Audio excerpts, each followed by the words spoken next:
Hello everyone, welcome to Calem Enterprise Training. My name is Clay. Today we're going to cover the inventory module. Inventory module is part of the Calem Enterprise functions.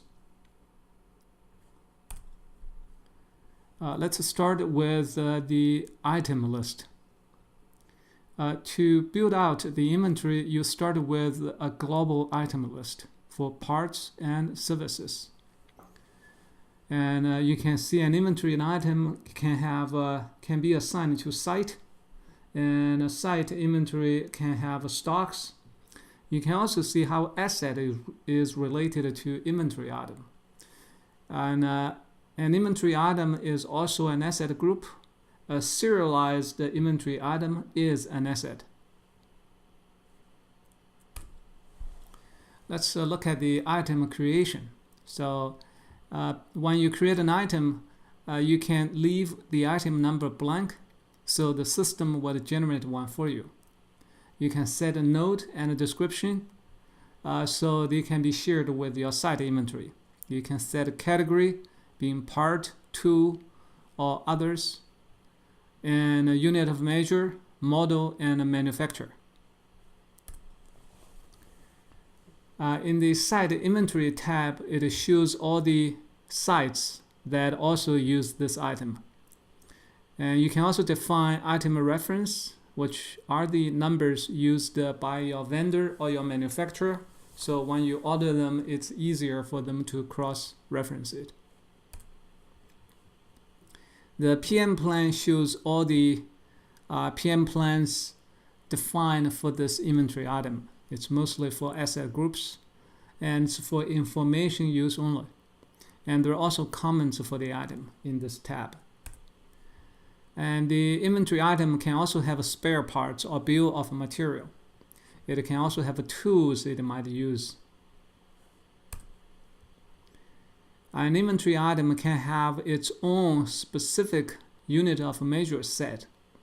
You can also customize the base quantity for a UOM, and also the conversion. For instance, one box equals 10 units for this specific item. Item can also have a document and attachment, and you can also define lot to be managed by the system. If you define expiration date, Calem would alert you about the inventory items that expired. And also the invalid lot would not allow a checkout. An item can also have a position. This is mainly used in maintenance operations. Let's look at the site inventory. Site inventory is where item is managed and used by each site. Each site can also have stores, inventory stores or warehouses.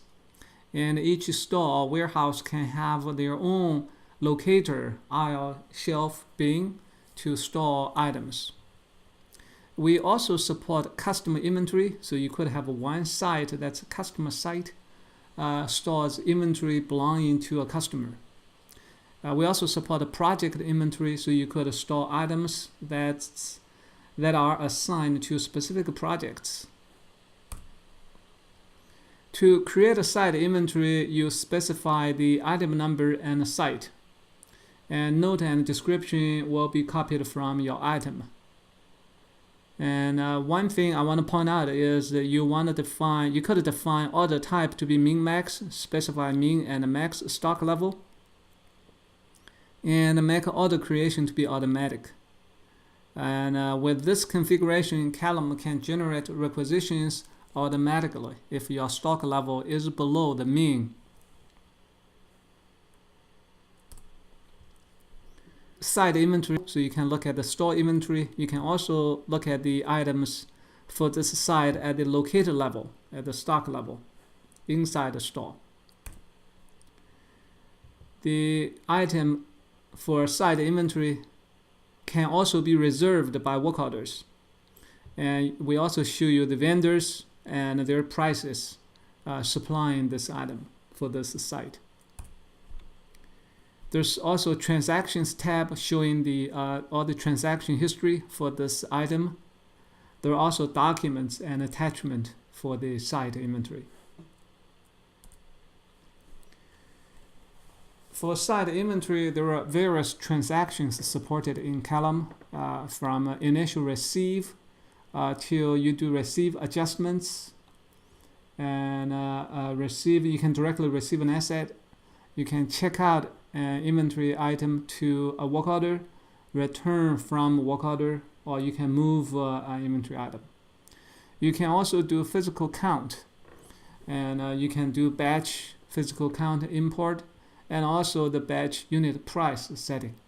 So let's take a quick look at the in the Calem.